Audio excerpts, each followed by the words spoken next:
Retrouvez vos émissions préférées Equality sur le site www.equality-radio.fr. Equality, c'est votre émission contre les discriminations et pour l'égalité.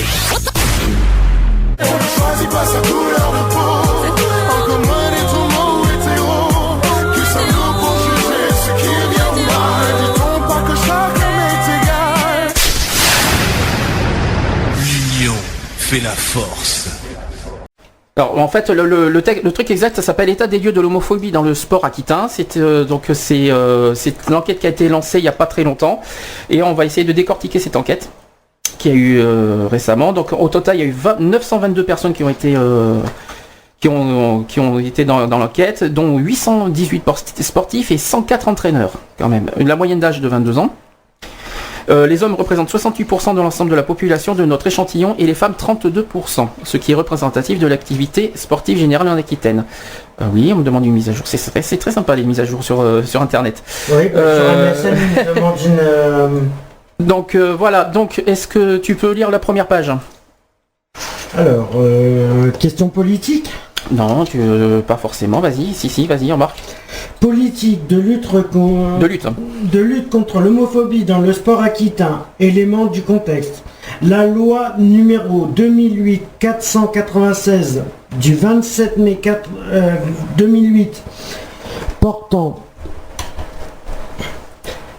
diverses dispositions d'adaptation au droit communautaire dans le domaine de la lutte contre les discriminations liées au sexe a été étendue dans son article 7, alinéa 4, au milieu associatif et lors de l'organisation... T'as pas besoin d'être agressif quand tu parles, hein, tu peux être calme. Calme, cool. Et lors de l'organisation d'activités sportives. Pionnière dans la lutte contre les discriminations et les incivilités, la Direction régionale de la jeunesse, des sports et de la cohésion sociale en Aquitaine a ainsi souhaité mener une étude scientifique avec pour objectif final de mener des actions de prévention adaptées. Au total, 922 acteurs sportifs évoluant en Aquitaine ont été interrogés tout au long de l'année 2010-2011, ce qui correspond à la plus grande population jamais réunie dans une étude sur la thématique du sport et de l'homophobie au plan international. Dans un premier temps, cette enquête était état des lieux à chercher à évaluer les attitudes des sportifs, positives ou négatives, envers les homosexuels. Le nombre conséquent de sujets a permis ensuite de spécifier l'homophobie en fonction de différentes variables sociodémographiques et sportives, type de sport, niveau. Rapporté au contexte actuel et aux enjeux de la DRJSCS, on va savoir ce que c'est. Une analyse des résultats obtenus est également présentée dans ce court document, de même que les actions qui pourraient être menées afin de lutter contre l'homophobie dans le sport. Pour préciser, la DRJCS Aquitaine, c'est Direction régionale de la jeunesse et des sports de la cohésion sociale. Alors je vais essayer d'expliquer en gros comment a été procédée cette enquête. Donc les sportifs ont été rencontrés directement sur le lieu d'entraînement dans les 5 départements de la région Aquitaine. Attestant de la diversité des pratiques sportives, 23 disciplines sportives sont représentées dans cette étude. Les athlètes pratiquaient en moyenne 10 heures de sport par semaine. Ce chiffre relativement élevé reflète le niveau de pratique des sportifs de notre échantillon. Alors en effet, 42,3% des personnes interrogées pratiquaient leur sport à un niveau national ou international. Le niveau régional est représenté par 28% des personnes, le niveau départemental par 18,6% et enfin 10,6% des sportifs ne pratiquaient aucune compétition. Alors après nous avons différencié 3 types de pratiques sportives dans notre enquête. Il y a la pratique sportive professionnelle ou semi-professionnelle, les sportifs inscrits en filière d'accès en haut niveau et les pratiques loisirs. Dans les sports, donc ça a été partagé en deux, il y a un côté les hommes et un côté les femmes. Ça a été partagé en deux. La littérature scientifique met en avant le fait que la répartition sport collectif, sport individuel n'est pas satisfaisante pour distinguer les attitudes homophobes. Nous avons donc privilégié la catégorisation sport masculin, sport féminin et sport mixte. Dans cette étude, les disciplines sont réparties comme ceci. Le nombre, entre parenthèses, représente le nombre de sportifs interrogés par discipline. Voilà, donc il y a des grands sports qu'on connaît. Hein, chez les hommes, il y a par exemple le baseball, le judo, le handball, le rugby, surtout bien sûr le football évidemment. Le football qui est le plus représenté d'ailleurs, il y a 199 personnes interrogées dans le foot quand même. Après c'est le rugby, il y a 119 personnes. Après c'est le basket à 108 personnes. Après, si on doit aller au plus bas, il n'y a que 2 boxeurs. Je trouve ça très soft, 2 boxeurs. Dans le cyclisme, il n'y en a que 8. Bon, et chez les femmes, il y a seulement la gymnastique et la natation synchronisée qui ont été représentées. Aussi surprenant que ça puisse paraître. Et dans les sports mixtes, athlétisme, badminton, course d'orientation. Alors course d'orientation, je savais pas que c'était un sport. Je l'apprends. Équitation, golf, natation, tennis et volleyball. Voilà. Donc le résultat, donc on va enfin parler des résultats. Les sportifs hommes ont déclaré 50,6% d'attitudes ambiguës ou négatives envers les gays. 50,6%, c'est-à-dire 1 sur 2. C'est quand même énorme. Dans les sportifs hommes, c'est quand même beaucoup. Monsieur Ludo qui se cache. Tu veux réagir, cher Ludo? Non. Pourquoi? Tu dis ça te choque pas? De quoi? Qu'est-ce que je dis? Il n'y a rien qui t'interpelle pour l'instant? Non, pas surtout réagis quand tu veux. Hein. Donc après les sportifs hommes, donc en premier point, des hommes statistiquement et clairement plus hostiles envers les gays qu'envers les lesbiennes. Après il n'y a aucune différence en fonction de l'âge, parce que vous savez que l'âge est une discrimination. Plus les hommes s'identifient comme sportifs, plus ils sont homophobes. Voilà, plus ils pratiquent en termes d'heures, plus ils sont homophobes.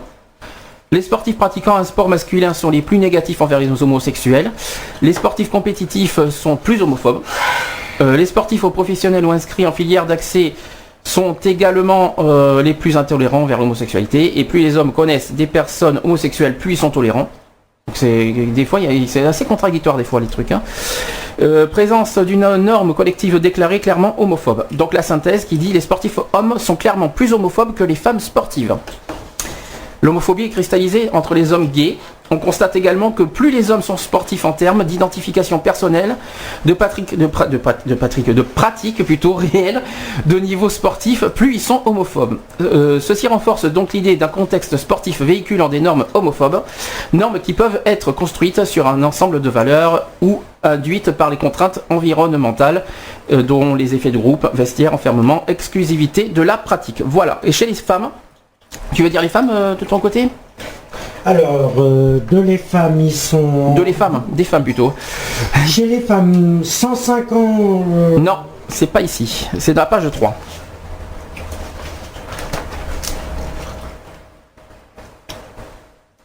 Synthèse des femmes sportives en page 3. Oui. Tu les vois?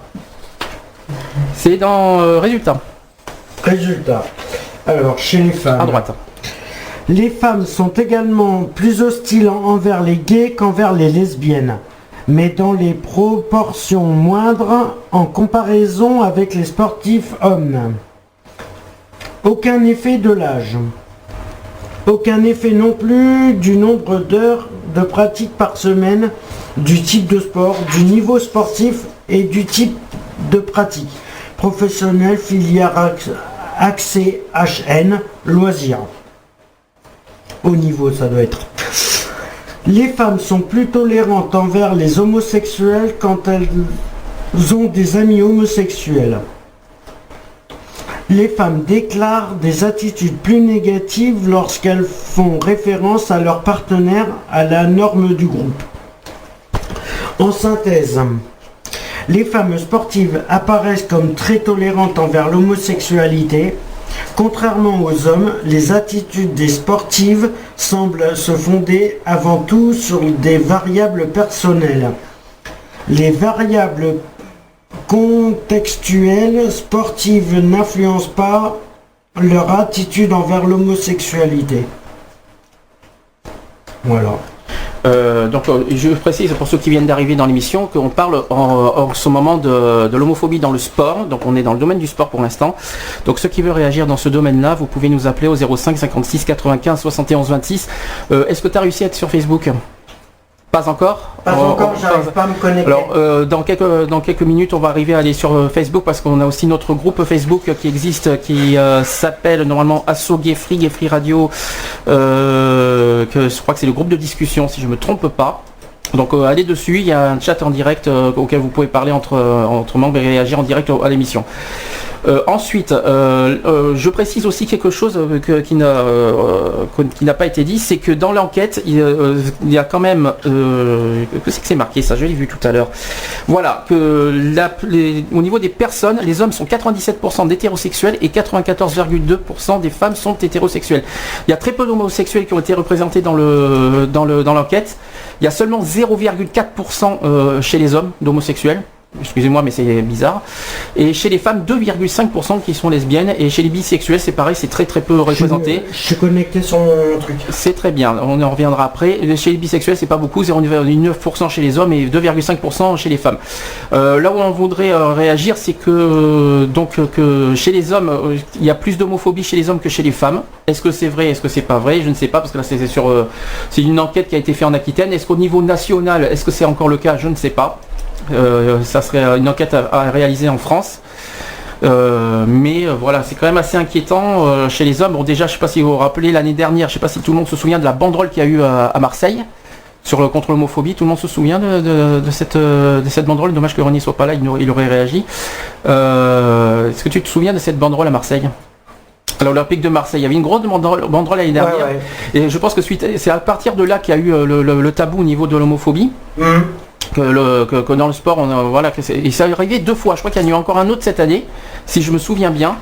Voilà. Donc suite à ça, je pense que il y a eu quelques réactions sur Internet, sur Tétu d'ailleurs, je pense, et je m'en souviens bien, et qui ont réagi.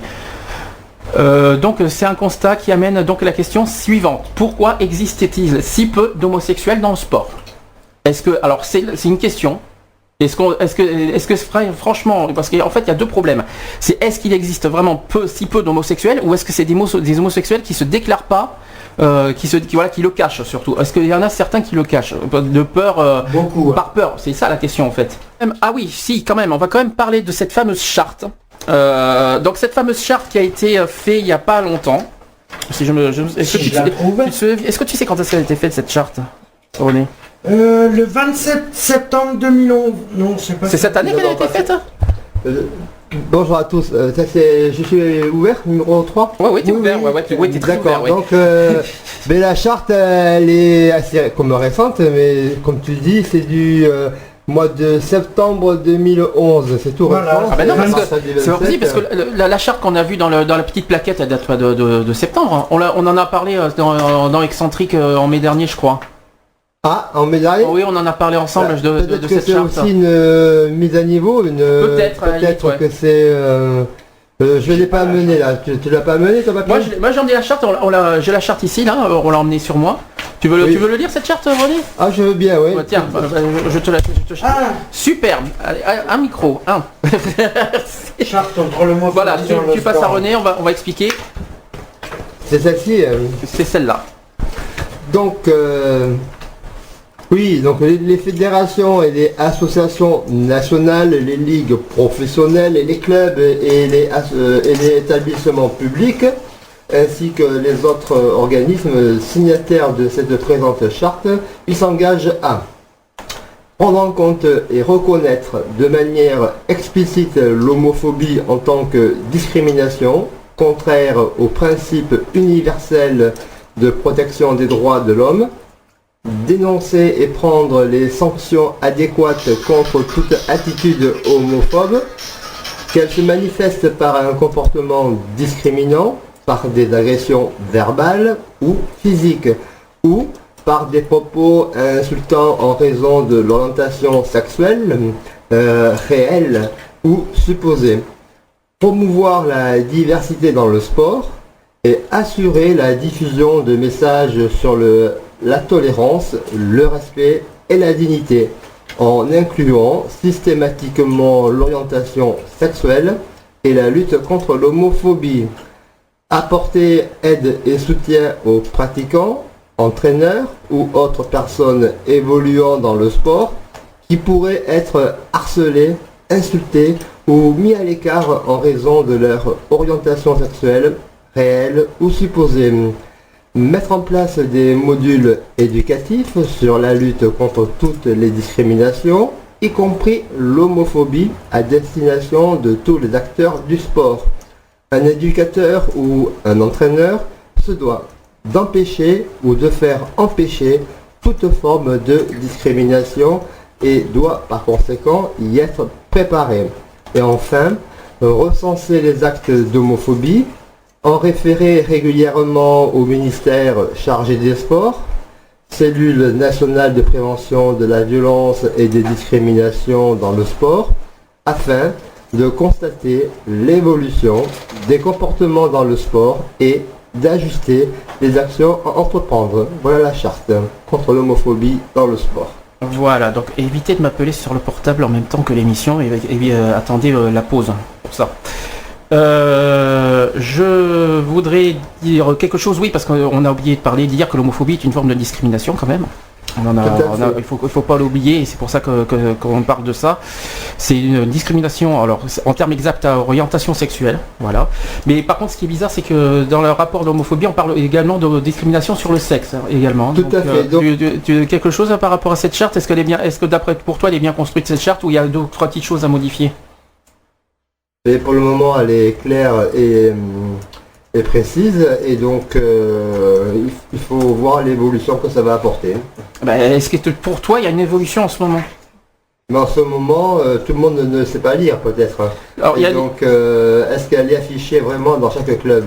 Moi dans mon club elle n'y est pas. Donc, apparemment il y a quoi qu'il en soit, il y a le PSG qui s'est engagé dans la charte contre l'homophobie. Est-ce que Marseille l'a vraiment fait? Là on est dans le football, les amis. Après, parce qu'avec les banderoles qu'il y a eu l'année dernière et cette année, on n'est pas très sûr et c'est vraiment... L'information n'est pas forcément véhiculée et puis je dirais plutôt que les supporters ne suivent pas forcément la charte. Et retransmis quoi. Donc, c'est surtout que les supporters forcément ne suivent pas forcément la charte, parce que il y a la charte entre les joueurs eux-mêmes et la charte avec les supporters. Oui, c'est l'entraîneur qui en a le rôle, mais est-ce qu'il la communique vraiment? Déjà, d'abord, à qui est adressée cette charte? Est-ce que c'est entre les joueurs, entre les sportifs, ou est-ce que ça concerne également les supporters? Déjà, est-ce que c'est adressé également aux supporters cette charte? C'est pour tout le monde normalement. On ne sait pas. Est-ce que c'est bien indiqué ça? C'est la question. Oui, that is the question. Oui, mais il faut y penser parce que les supporters qui se mettent banderole machin, on ne sait pas, on n'en sait rien. Après c'est l'euphorie du match et puis c'est aussi les préjugés qui restent ancrés et qui gardent un esprit de tabou quoi. Et donc ce tabou là il n'est pas levé encore. Hein. Il y a beaucoup de travail à œuvrer. Je me rends compte que là aussi, j'en ai parlé tout à l'heure, ça aussi, je trouve ça bizarre dans l'enquête. C'est dit qu'il y a que dans l'enquête, il y a 97% sont hétérosexuels, c'est revient 0,4% sont homosexuels. Moi, je pense qu'il y en a plus, mais qui ne le disent pas. Voilà, et ça, je trouve ça tellement malheureux qu'on puisse se cacher d'être homo dans le sport, franchement. Mais on peut constater dans le rugby qu'ils sont plus tolérants que dans le foot, ça a vraiment. Tu trouves que dans le rugby c'est plus tolérant que le foot? Tu trouves toi? C'est le rugby quand même plus macho que le foot. Eh bien, je pense qu'il est plus... peut-être tolérant, plus accepté. Plus respectueux que par rapport au foot où... petit PD, gros PD, les insultes pleuvent à gogo quoi. Après, est-ce que c'est une forme amicale? Définir où commence l'amitié, où finit, où dérape l'insulte. C'est une bonne question. Donc voilà, puis qu'est-ce qu'on va dire d'autre? Il y a eu, je crois qu'il y a eu, je sais pas si j'ai pas chopé l'info. Il m'a semblé avoir vu qu'il y avait aussi une manifestation, je sais pas si c'est dans le foot ou dans le rugby justement, qu'il y a eu une manifestation contre l'homophobie. Tu te rappelles de ça ou pas en info? Ça s'est passé cette année je crois. Soit cette année, soit l'année dernière. De toute façon, je me souviens qu'il y avait une manifestation, il y avait une grosse banderole une énorme banderole, il me semble, qui disait non à l'homophobie. C'est cette année. Oui, et je sais pas si c'est suite à Marseille. Année, mais c'était aussi au moment du 17 mai aussi. Il y a je crois que c'était ça, tu vois, je crois que c'était bien le 17 mai. Cette période-là, il faut savoir que le 17 mai, c'est la journée mondiale de lutte contre l'homophobie et de toutes les transphobies, etc. L'ismophobie, biphobie, la voilà, transphobie. Toutes les diverses... Skinflé. Et donc poète poète. Et donc c'était à cette occasion de la journée mondiale de la lutte contre les discriminations qui ont fait que de l'homophobie précisément, de toutes les LGBT, qui avaient cette banderole là. Et c'est pour marquer le coup et dire voilà, stop, on arrête. Mais il me semble que c'était ça, vers le 17 mai, il me semble. Tu vois, c'est pour ça que je dis qu'il y avait quelque chose de récent. Moi, je trouve que c'est, déjà, je trouve ça c'est très bien. Voilà. Et il y avait, et puis nous, je sais pas si tu te souviens, on avait fait aussi, en parlant du 17 mai, on avait fait un match de foot avec Bordeaux Foot Gay. Très bien, très bien. On peut en parler. C'était pas le 17 mai. Je suis en train de dire une grosse bêtise. C'était pour le site d'action. Ah oui, c'était pour le site d'action, c'était le dimanche. C'était le dimanche. J'ai dit une grosse bêtise.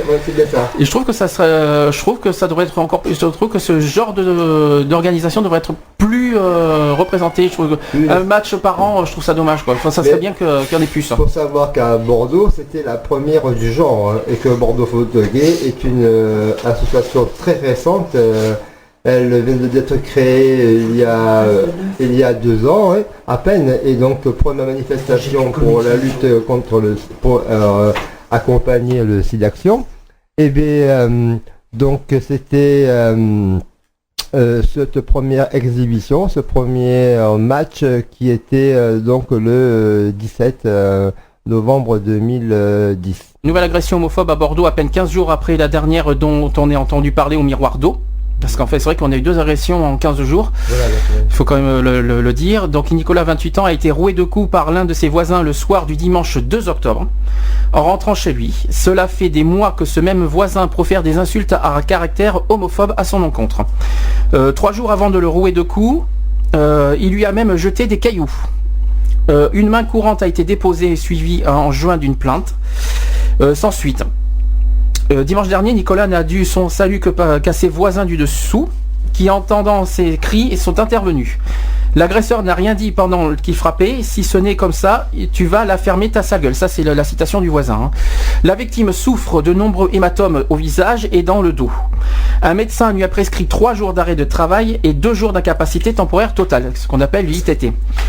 Donc une citation qui dit, ça c'est une citation de Nicolas, la victime, qui dit: les policiers sont venus, ils ont parlé 5 ou 10 minutes avec l'agresseur et sont repartis. C'est honteux, hein. Franchement, c'est vraiment honteux. On va réagir après. Selon eux, vu que Nicolas n'a eu que 2 jours d'ITT, l'affaire relève du tribunal de police et ils ne peuvent pas arrêter des gens à toute heure, raconte Ayag. C'est Mathieu Rouvert qui est conseiller général en Gironde qui a réagi, il vient de dire ça. Il est militant LGBT, conseiller municipal et conseiller général PS.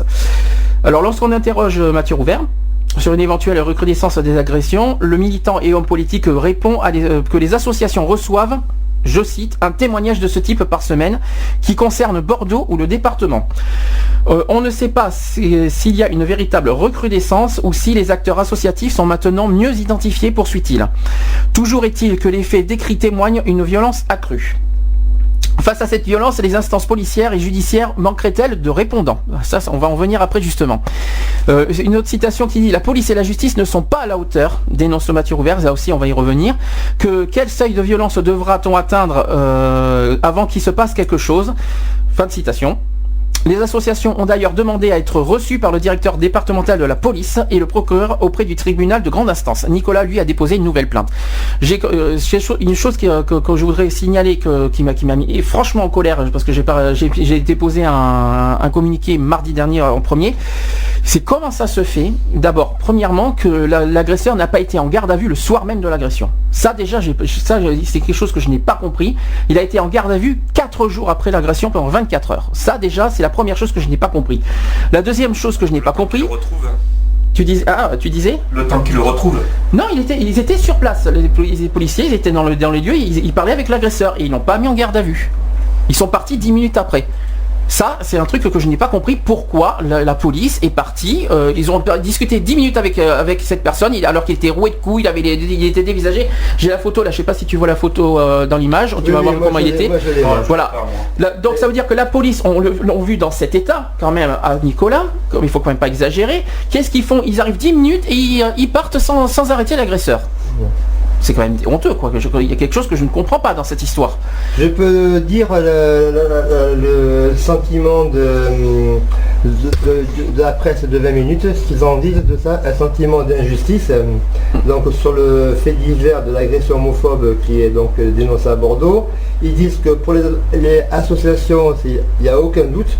Nicolas, donc de 28 ans, a bien été victime d'une agression homophobe ce dimanche soir, alors qu'il rentrait chez lui dans le quartier du jardin public. Ce jeune homme qui a témoigné à visage découvert lundi pour protester contre cette violence gratuite, affirme avoir été roué de coups par son voisin. Voilà, donc une rixe pour la police. L'agresseur n'en était pas à son coup d'essai. Il adressait régulièrement des insultes à caractère homophobe et avait menacé verbalement à plusieurs reprises le traitant de sale pédé de merde. Il avait promis de le choper. Il raconte ce que raconte la victime qui avait déposé une main courante le 22 avril déjà. Il y avait voilà, main courante en avril et une plainte en juin. Et porté plainte le 3 juin. Malgré ça, l'agresseur a pu dormir tranquillement chez lui.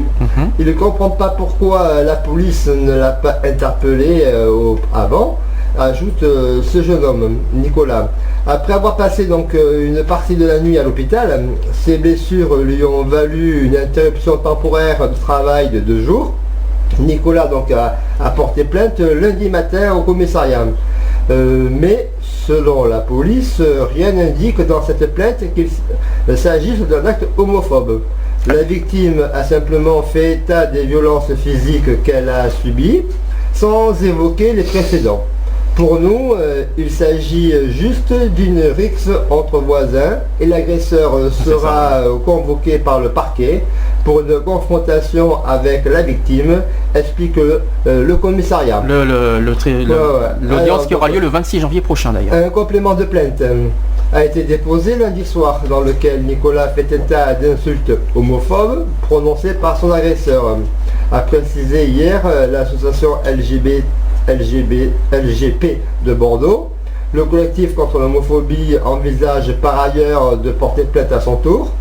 Trop, c'est trop, estiment quant à eux les membres du Gyrophare, un lieu d'écoute pour la communauté homosexuelle de Bordeaux. Et puis voilà.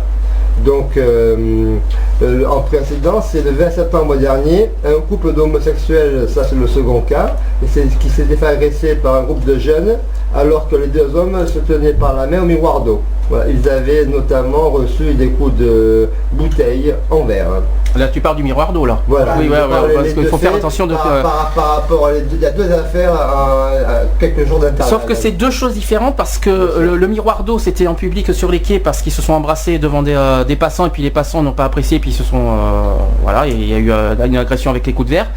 Et quant à Nicolas, là c'est une différente de voisinage, mais il y a quelque chose que je comprends pas. Déjà il y a quelque chose que j'étais pas au courant. Tu me dis que lundi, là, dans la plainte, il n'y a rien qui dit que c'est un acte homophobe.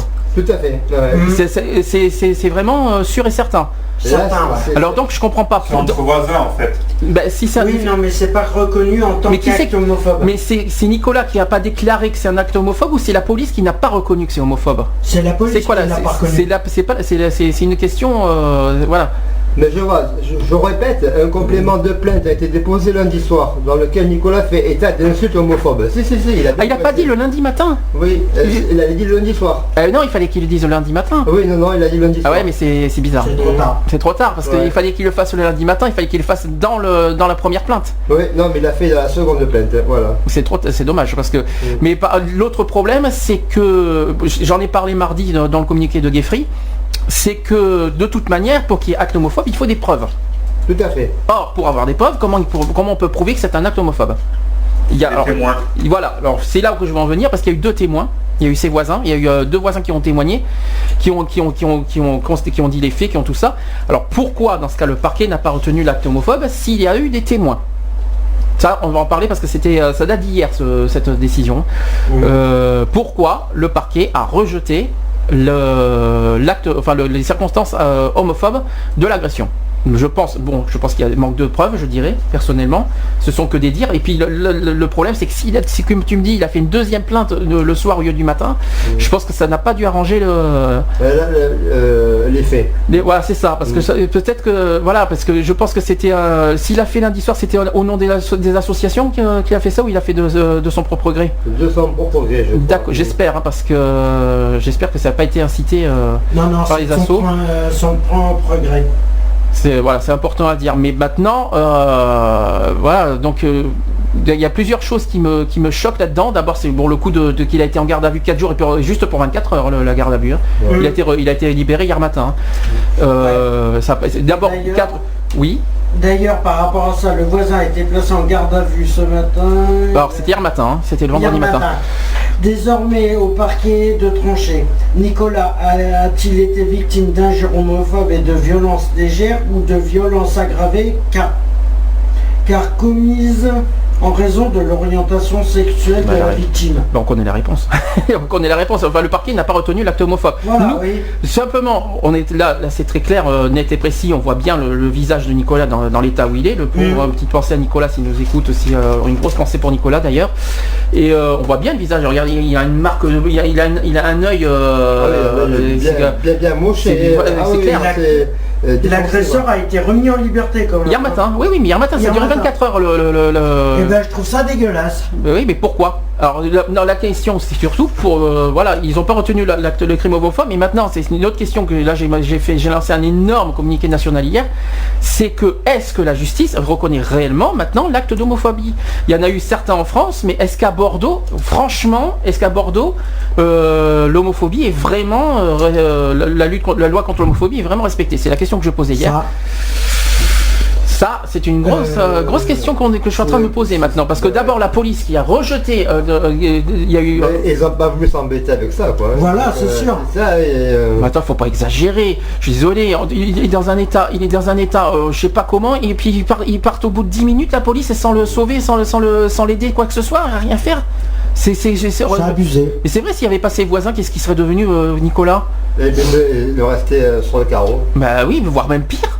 Mais pire que ça, qu'est-ce qui serait devenu? Si la police qui vient 10 minutes, si on peut même pas compter sur la police, sur qui on compte maintenant? Il faut compter sur les citoyens. Et encore, attends, on ne sait pas... ça dépend lesquels, hein. Je suis désolé, c'est quand même grave que cette négligence de ce qu'a fait la police. Alors si la police a réagi, je pense que c'est suite aux pressions des associations, je pense. Oui, parce que s'il n'y aurait pas eu la pression des associations, il n'y aurait rien eu, hein. Ouais. Je pense. Hein. Donc... ils ont voulu fermer l'affaire et puis voilà. Ils ont voulu fermer? Ils ont voulu classer l'affaire. Ouais, ils ont voulu classer l'affaire et puis voilà. Bah oui, parce qu'ils veulent pas... on peut pas accuser que la police est homophobe, ça c'est pas possible, on peut pas accuser ça, ni diffamation, tout ça, on en... Il y en a certains qui y sont. Oui, mais bon, on n'a pas de preuve, ça aussi on peut pas l'affirmer, voilà, c'est des choses qu'on n'affirmera pas. Il y a une négligence quand même quelque part. Ça c'est sûr. Voilà, et c'est pas parce que c'est un acte homophobe qu'il ne doit pas être réprimandé. Et donc ça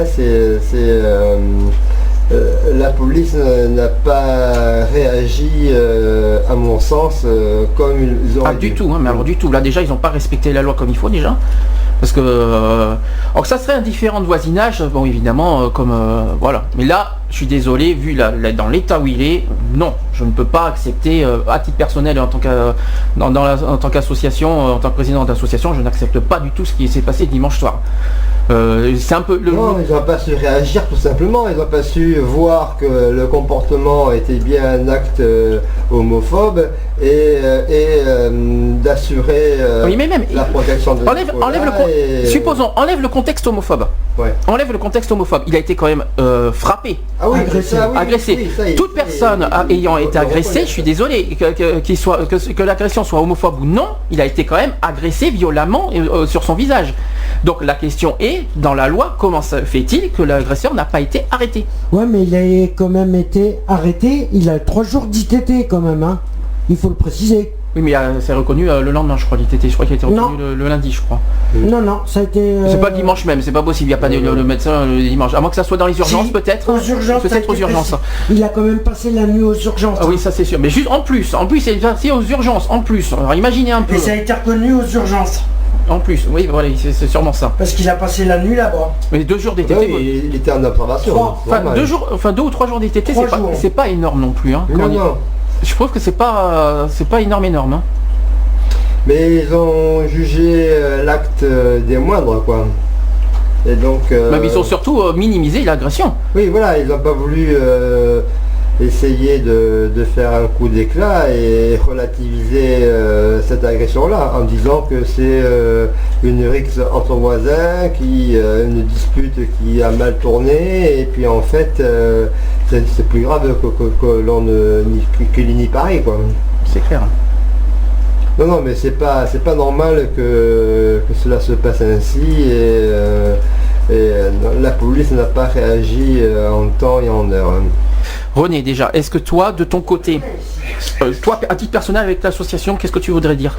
Je trouve regrettable donc les comportements des policiers, qu'ils soient pourtant il y a des chartes de responsabilité qui sont faites. Ils ont des repères, je pense, dans les bureaux de police pour réagir à la lutte contre l'homophobie. La loi a circulé un peu partout dans au niveau national, hein, et chaque équipe doit être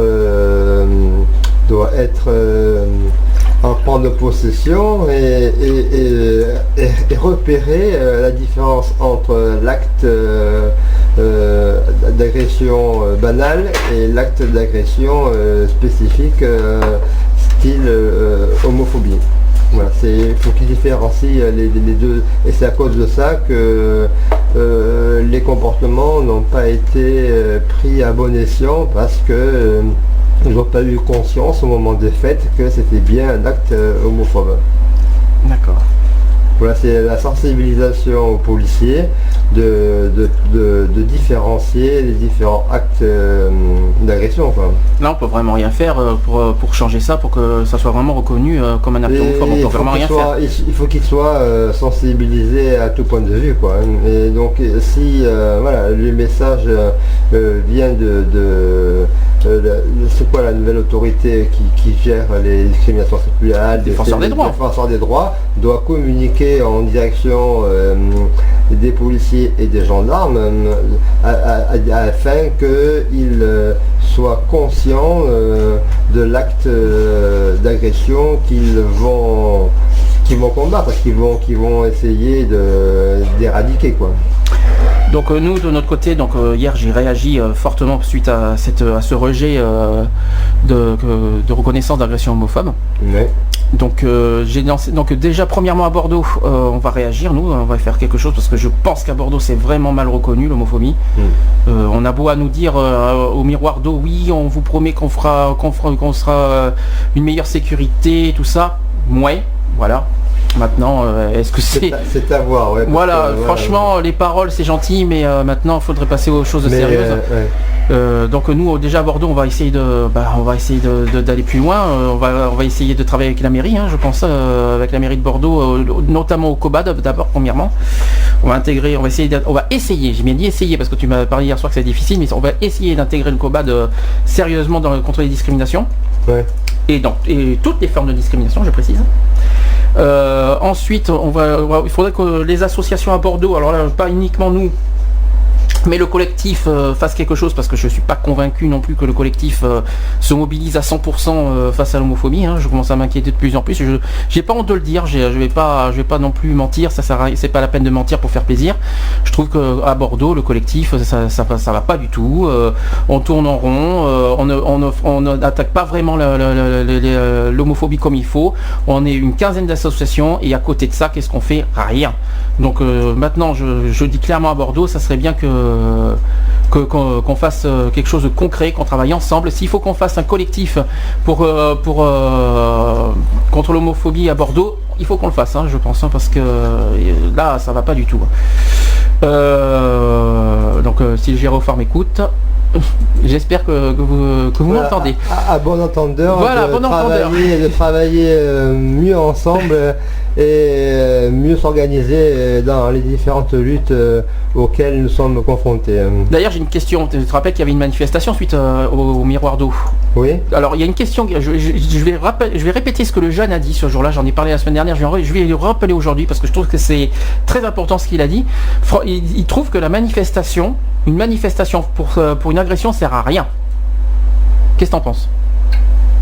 La manifestation pour Pour créer notre colère qu'il y a eu face à contre les agressions homophobes. montrer qu'il y a de réagir contre ça, et c'est quand même bien parce qu'il faut manifester quand même ce dépit, cette incompréhension, montrer que les actes sont bien réels, ce n'est pas des actes supposés, hein. Et donc c'est quand même bien de soulever ce problème de violence qui ne doit pas exister dans la société d'aujourd'hui. D'accord. Je trouve que parce qu'après, voilà, comment est retranscrit l'événement, c'est cela. Disons que c'est pas manifester pour le plaisir de manifester. Je trouve qu'il faut manifester vraiment sérieusement parce qu'on va pas nous entendre et nous écouter si on manifeste comme ça. Histoire de dire, c'est pas pour se faire, si c'est manifester pour se faire connaître, je suis désolé, ça sert à rien. Là, moi j'ai pas créé une association pour nous faire connaître. J'ai vraiment créé une association pour lutter contre des discriminations. Donc c'est pour trouver des solutions. Le but c'est ça. La victimisation, quoi. L'appel, il est là. Je l'ai bien dit hier. J'ai pas eu peur de le dire. Franchement, c'est très clair, net et précis. Mais si on doit manifester, c'est vraiment militant. C'est-à-dire, on va pas manifester. On va être. Je suis sur Sud-Ouest le lendemain. Je passe à la télé. Je vais mon nom en gros, en large parce que j'ai fait une manifestation. Non, c'est pas ça le but. C'est vraiment pas ça. Le but, c'est c'est vraiment qu'on nous entende. Maintenant, sur le plan national, j'ai remarqué un détail qui est tout aussi grave. Je trouve que les associations LGBT sont pas solidaires. C'est même pas la peine de rêver. On est très peu en France, voilà. Si en plus les associations entre elles se font la guerre, se disputent entre elles en disant je suis pas rien alors, je suis plus fort que lui, j'ai ici là. Quand on a fait notre manifestation le 9 avril dernier, qu'est-ce qu'on nous a fait? Non, c'est pas bien parce qu'il faut préparer, parce qu'il faut aussi, parce que là, mais on s'en fout que ça soit préparé, on s'en tape que ça soit préparé, mais qu'est-ce qu'on s'en fiche? Nous c'est pas manifester pour préparer. Donc, le gyrophare, est-ce qu'ils ont préparé leur manifestation du 28 septembre? Non, c'est une manifestation sauvage à mon goût. Donc il faut pas nous critiquer en disant que c'est pas préparé, c'est pas ci, c'est pas là, alors on nous fout la paix avec ça. Donc là c'est clair, net et précis, je le dirai clash et clairement, c'est que là maintenant trop c'est trop, je le dis franchement, là ça fait 15 jours, on a eu 2 agressions homophobes à Bordeaux. Qu'est-ce qu'il y a concrètement par rapport à ça? Rien. Les associations pratiquement ne réagissent pas. Je suis désolé, une soirée de soutien, c'est pas suffisant. Je trouve ça très bien pour Nicolas à la fois qu'on est là, qu'on nous soutient, mais je suis désolé, là il faut passer vraiment à une étape supérieure, il faut attaquer. Moi à Bordeaux, je dis clairement, ça ne va pas du tout. Et au niveau national, si on attend que les Gay Pride pour se faire entendre, au niveau de l'homophobie, je suis désolé, c'est encore pire. Si on doit attendre juin prochain pour se faire entendre, alors que tout le monde prend ça pour un truc festif. Et deuxièmement, je suis en colère, je suis désolé parce que le coup du parquet hier, je suis en colère, donc je suis autant pour moi. Voilà, il faut faire quelque chose ensemble, c'est-à-dire en collectif national. Je lance un appel à toutes les associations LGBT qu'on doit s'unir, vraiment s'unir, unir pour combattre l'homophobie en France. Et j'ai bien dit dans toute la France, que ce soit agression, que ce soit internet, parce qu'internet on n'en a pas beaucoup parlé, mais voilà, sur internet aussi, l'affaire Cortex, voilà, je préfère pas trop en parler. Voilà, donc je suis désolé, mais là, à un moment ou un autre, on va pas croiser les doigts. Le constat, il est très clair cette année. L'homophobie sur Internet monte de plus en plus. C'est une horreur, c'est une catastrophe. Personne n'agit franchement sur ça. Les agressions homophobes, ça a bien doublé en ce moment. À Bordeaux, c'est vrai que est-ce que tu te rappelles de quand est-ce qu'il y a eu une agression homophobe dernièrement, à part ces 2 derniers? La dernière qui a eu lieu. Franchement, reconnue. Mais non, ça me vient pas. Il n'y a rien qui te vient, il n'y a pas d'autres agressions qui sont venues, qui te viennent en tête, qui se sont produits auparavant? Mais pour le moment, ça me vient pas. Tu vois, donc en plus ça nous arrive maintenant et en plus deux en même temps. Hein. Ouais. Ça va quoi, il faut arrêter là, il faut arrêter le délire. Il y en a peut-être eu, mais ils ont été cachés. Oui, Bah, voilà, étant donné que si la police nie à chaque fois la victimisation homophobe, effectivement, les affaires sont classées sans suite. C'est sûr. Donc automatique, c'est cassé plus ou moins une façon de dire ah non, il n'y a pas d'homophobie à Bordeaux. Et là, on a enlevé des statistiques comme ville oppressée, et même si on est reconnu en tant que deuxième ville commerçante LGBT sur la France, et donc c'est pas normal. Je répète la grosse info de la semaine à Bordeaux, donc c'était l'agression homophobe qui s'est passée le 2 octobre dernier. Là tout à l'heure on a essayé d'évoquer les solutions, qu'est-ce qu'on voudrait faire face à ça. Donc je répète, je vais faire rapidement, que je relance un appel au niveau de toutes les associations LGBT de France et qu'il faut agir maintenant concrètement. On va pas attendre les élections 2012 parce que ça sert à rien. Je vois pas pourquoi on va attendre les 2012. Comme je l'ai dit hier dans le communiqué, rien n'est acquis dans les présidentielles. On ne sait pas, on connaît pas les résultats à l'avance, on ne sait pas qui va être élu à l'avance. Donc si vous attendez les élections pour savoir qui va être élu, ça sert à rien du tout. C'est pas comme ça que ça marche. Là, je lance tout simplement un appel qu'il faut réagir concrètement, faire pas forcément manifester parce que je crois que manifester c'est pas suffisant. Ou alors faut que si c'est une manifestation, il faut qu'on soit, on va dire voire plus que les Gay Pride, mais pas comme une Gay Pride, c'est-à-dire une manifestation de chez manifestation. Voilà, donc ça c'est un appel que je lance. Le rapport de homophobie qu'il y a eu, c'est pour l'année 2010. D'accord, mais la 2011... Donc là, 2011 qui sera en 2012, c'est bien triste parce qu'il y a eu déjà l'affaire Bruno Vielle en janvier, oui. Que j'ai beaucoup suivi, que j'ai eu la chance de le rencontrer le 9 avril dernier. Quelqu'un de très sympa, mais alors voilà, lui aussi, la différence c'est que lui, par contre, le crime homophobe était super reconnu, les agressions étaient violemment, sévèrement punies, tant mieux. Et justement, j'aimerais bien qu'on se serve de cette affaire pour moi je trouve que l'affaire qui est de Bruno, c'est un exemple, c'est un énorme exemple qu'il faut que ça se reproduise dans toute la France et partout. Je vois pas pourquoi les autres n'ont pas cette chance-là. C'est idiot. Je crois qu'ils ont été punis 20 ans de prison. Pour avoir brûlé l'homosexuel. Il a pas, je sais pas s'il a été, je me rappelle plus s'il a été brûlé, Bruno, il faudra que je retrouve son article. Il y a eu une agression à connaissance. Oui, mais il y a eu pire, il y a eu de la torture. Ils ont arrosé et puis ils ont foutu le feu. Je sais qu'il y a eu de la torture, ça j'en suis sûr, et voilà, mais il y a eu vraiment, mais ça a été très très loin. Mais lui, au moins ça a marché, et ça a été vraiment reconnu au niveau pénal. Oui, parce qu'il y a eu... Il y a eu meurtre. Non, il n'y a pas eu meurtre, non, il n'est pas mort. Non, il a été brûlé au 2e degré. Non, et puis il nous l'a montré, Bruno, je sais pas si tu te souviens, il nous l'avait montré le 9 avril. Ah oui, il a été brûlé au 2e ou 3e degré. C'est pour ça que ça a été reconnu. Parce que j'ai demandé hier si cette loi est correcte ou s'il faut réviser cette loi, en fait. Voilà, j'ai demandé à toutes les assos hier si pour vous cette loi est logique. En plus, alors cette loi, c'est quand même la loi de juillet 1881. C'est la loi contre la discrimination quand même. Hein. Je sais pas si c'est un petit peu, c'est exactement la même chose.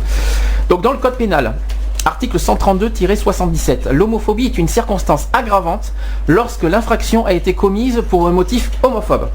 Ouais. Exemple, meurtre, torture, violence volontaire, viol, agression sexuelle, menace, vol et extorsion. Parce que quand même, tout ça c'est reconnu. Et l'agression verbale. Bah non. Écoute, je sais pas si verbal ça y est. Moi j'ai meurtre, torture, violence volontaire, viol, aussi, agression sexuelle, menace. Il y a les menaces quand même. Hein. Menaces ils y sont. Il y a les menaces quand même. Vol et extorsion. Donc cette loi réprime également la publication de propos injurieux et diffamatoires ou caractérisant une provocation à la discrimination ou à la violence envers des personnes homosexuelles. Selon la loi du 29 juillet 1881 sur les libertés de la presse, la provocation et la diffamation publique à raison de l'orientation sexuelle sont punies d'1 an d'emprisonnement et de 45 000 € d'amende. 1 an d'emprisonnement, est-ce que c'est beaucoup? Non. C'est pas cher payé un an quand même. Hein. C'est clair. 45 000 € d'amende, ça encore, bon, mais je trouve que 1 an de prison, c'est vraiment pas terrible.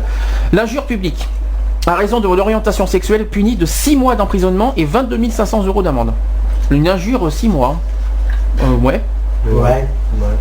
Bon, bah... en gros, ça sert à rien Et attendez, il y a pire que ça. Enfin, le troisième point, la provocation non publique à la haine et à la violence à l'orientation sexuelle, c'est seulement de 1 500 € d'amende et pas de prison. Putain, c'est abusé. C'est au moins avoir du sursis. Oui, il n'y a pas de sursis là. Peut-être à la limite. Ouais. Alors voilà les articles détaillés. Donc l'article 23 dit seront punis comme complices d'une action qualifiée crime ou délit ceux qui, soit par des discours, cris ou menaces proférés dans les lieux ou réunions publiques, soit par des écrits, imprimés, dessins, gravures, peintures, emblèmes, images ou tout autre support de l'écrit, de la parole ou de l'image vendue ou distribuée, mise en vente ou exposée dans des lieux ou réunions publiques, je suis désolé, il n'y a pas de point, soit par des placards ou des affiches exposées au regard du public, soit par tout moyen de communication au public par voie électronique, auront directement provoqué l'auteur ou les auteurs à commettre la dite action si la provocation a été suivie d'effet. Cette disposition sera également applicable lorsque la provocation n'aura été suivie que d'une tentative de crime prévue par l'article 2 du Code pénal. Alors bon, pour l'article 23, réaction quelque chose qui, je trouve qu'elle n'est pas complète parce qu'elle n'est pas révisée parce que c'est une loi de juillet 1881. Donc aujourd'hui, il manque quoi? L'internet, oui, la musique, le cinéma, les livres. C'est pas, quoique il y a les, il parle de il y a les écrits, donc les écrits, je pense que ça marche pour les presses. Les écrits, ça tout ce qui est les bouquins et tout ça. Ouais. Donc je pense que cette loi il doit être remaniée. Doit être mise à jour parce que il manque des choses là. Il manque des éléments, la musique, le cinéma, la musique parce que section d'assaut et n'en parlons même pas l'année dernière. Cette année, si on doit parler d'internet, l'affaire Cortex, ça c'est très clair, net et précis. Les vidéos sur YouTube par exemple, alors ça aussi. Par exemple, est-ce que vous trouvez normal qu'il y en a qui se permettent de dire au lieu de reconnaître leur tort qu'en disant oui on fait de la liberté d'expression, c'est-à-dire que les gens qui critiquent sur les commentaires que ce soit sur YouTube ou sur les réseaux sociaux, pour eux c'est de la liberté d'expression. Ouais. Alors pour eux ils se servent de ça et comme par la loi c'est pas énormément puni, c'est pas énorme. Donc, parce que est-ce qu'il y a une loi ça laisse des champs libres. Hein. Parce que franchement, est-ce qu'il y a une loi qui existe contre l'homophobie par rapport à Internet? Eh bien, c'est la loi informatique de liberté. Oui, ça oui, d'accord. Parce qu'Internet, il y a plusieurs lois, parce que c'est dans plusieurs pays aussi. Voilà, les lois se regroupent et retrouvent les champs d'action de chaque loi. Quoi. Oui, est-ce que concrètement, est-ce qu'une loi existe? Alors tu parles de liberté d'expression, la loi sur les libertés. Oui. Oui. Parce qu'il est interdit de faire acte de violence, de verbal, par écrit. Oui, verbal. Comment tu veux prouver verbal? Attendez, moi je lis là la loi. Oui, mais comment tu peux prouver une violence verbale? Faut que ça soit enregistré pour qu'il y ait une violence verbale. Tu peux pas le prouver. Non, c'est les écrits. C'est plutôt. Voilà, écrit oui, parce que verbal tu peux pas le prouver. Regarde, moi j'ai suivi le cas. Respecter les auteurs, leur annonce, ne pas inciter de quelque manière que ce soit au racisme, à la pédophilie, à la prostitution, ne pas apporter des informations fausses ou violentes, le droit à la vie privée, ne pas procéder à de la diffamation. Oui, mais la diffamation c'est autre chose. La diffamation, il faut des preuves pour ça aussi. Donc diffamation, il y a aussi verbal et écrit d'ailleurs. Il y a les deux qui existent. Les deux, et les injures. Alors injures et diffamation, c'est deux choses différentes par contre. Donc je pense que ça aussi, ça sera peut-être un sujet qu'on va en parler prochainement. La différence entre la diffamation et l'injure aussi, je crois qu'on va en parler un jour de ça. Oui, et puis regarde ce qui s'est passé, la SNCF, l'agresseur du contrôleur qui a été mis à examen. Oui. Il est suspect il avait des antécédents judiciaires et ils disent que cet homme-là, il risque gros, ouais. Et donc, comme c'est un établissement public, il aura plus de peine que le fameux agresseur contre l'homophobie. Faut pas non plus exagérer. Alors maintenant, l'article 24. Alors qui dit seront punis de 5 ans, là c'est déjà mieux, 5 ans d'emprisonnement et de 45 000 € d'amende, ceux qui par l'un des moyens énoncés à l'article précédent, donc l'article 23 qu'on a dit, dans le cas où cette provocation n'aurait pas été suivie les faits à commettre l'une des infractions suivantes. Donc premièrement, les atteintes volontaires à la vie, les atteintes volontaires à l'intégrité de la personne et les agressions sexuelles. Ou deuxièmement, les vols, les extorsions et les destructions, les dégradations et détériorations volontaires dangereuses pour les personnes définies par le livre 3 du Code pénal. Alors je n'ai pas sur moi le livre 3. Ceux qui par les mêmes moyens auront directement provoqué l'un des crimes et délits portant atteinte aux intérêts fondamentaux de la nation prévus par le titre 1er du livre 4 du Code pénal seront punis de même peine. Et enfin, seront punis de la même peine ceux qui, par l'un des moyens énoncés en article 23 qu'on a dit tout à l'heure, auront fait l'apologie des crimes visés au premier alinéa, des crimes de guerre, des crimes contre l'humanité ou des crimes et délits et collaboration avec l'ennemi. Je crois que ça parle de discrimination parce qu'il y a plusieurs choses en même temps. L'article 29 qui dit toute allégation ou imputation d'un fait qui porte atteinte à l'honneur ou à la considération de la personne ou du corps auquel le fait est imputé est une diffamation. Ah oui, vrai. Tout de même. Tout de même, oui. La publication directe ou par voie de reproduction de cette allégation ou de cette imputation est punissable. Même si elle est faite sous forme dubitative ou si elle vise une personne ou un corps non expressément nommé, mais dont l'identification est rendue possible par les termes des discours, cris, menaces, écrits ou imprimés, placards ou affiches incriminés. Jusque là vous suivez. Ouais. L'article 32 qui dit la diffamation, alors là on parle beaucoup de diffamation, on va en parler les prochaines fois je pense. La diffamation commise entre les particuliers par l'un des moyens énoncés en l'article 23 sera punie d'une amende de 12 000 €. Une diffamation de 12 000 € quand même. Hein. C'est pas mal. Ouais. Une diffamation. Ouais. Diffamation c'est pas un crime quand même, hein, il faut pas l'oublier. À la diffamation commise par les mêmes moyens envers une personne ou un groupe de personnes à raison de leur origine ou de leur appartenance ou de la non-appartenance. Oh là, je vais essayer d'y arriver. Là, c'est sur les discriminations là. Alors écoutez, ça c'est très important. La diffamation commise par les mêmes moyens envers une personne ou un groupe de personnes à raison de leur origine ou de leur appartenance ou de leur non-appartenance à une ethnie, l'ethnie c'est le racisme, une nation, une race, donc voilà, c'est la même chose, ou une religion déterminée sera punie d'un an d'emprisonnement et de 45 000 € d'amende. Je trouve que c'est pas beaucoup un an. Franchement, un an c'est vraiment dégueulasse quoi. Il faut vraiment que ça soit refait, hein, parce qu'un an c'est vraiment. Pour quelqu'un qui fait un vol, il est puni entre 2 et 3 ans d'emprisonnement si je me trompe pas. Et puis pour ça, alors que c'est super grave et tout ça, ils sont même pas punis. Il y en a qui s'en sortent même avec du sursis. Alors toutes les peines ne sont pas au même niveau, quoi. Ah non, du tout. Mais déjà, l'incrimination est très claire. Tu as vu les prescriptions pour crime pour homophobie, c'est 3 mois. Rappelle-toi de protection d'assaut l'année dernière.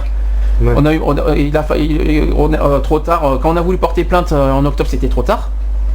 C'était trop tard parce que les 3 mois sont passés. Le délai de prescription était dépassé. Ça aussi, je pense que c'est quelque chose qu'on va se battre pour que ça change au moins un an, qu'on soit au même niveau que le racisme.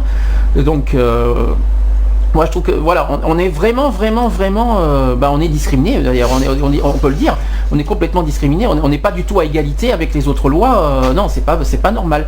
Et ça, je pense qu'on devrait vraiment réviser les lois contre l'homophobie et discrimination à l'orientation sexuelle. Voilà, je suis désolé. Il y a des choses qu'il faut à la fois mettre à jour, qu'il faut réviser. Et puis non, quand même, il faut pas exagérer. Donc voilà. Tu veux dire quelque chose ? Oui, j'ai Chambre d'hôte, la Maison Bleue, qui nous disent que si on veut un séjour, on est les bienvenus chez eux. Des chambres d'hôte. Un petit hôtel. Oh, c'est pour les gays, c'est des lesbiennes qui tiennent ça. C'est que ça s'appelle comment ? C'est pas la Pérouse par hasard ? Chambre d'hôte, chambrette d'hôte. C'est pas la Pérouse, je crois. Bleue. Ah, c'est pas la maison, c'est pas la Pérouse. Je crois que c'était la maison. Non, c'est la Maison Bleue. Bah, tu leur dis message reçu et puis un petit coucou en passant. Voilà. Donc quelque chose à réagir par rapport aux lois ? Ben non, il va falloir qu'on travaille là-dessus, de modifier cette loi. Il faut pousser à modifier les articles, à solliciter le fameux député qui prennent conscience que cette loi est insuffisante et a besoin d'être complétée, amendée et retravaillée. Retrouvez nos vidéos et nos podcasts sur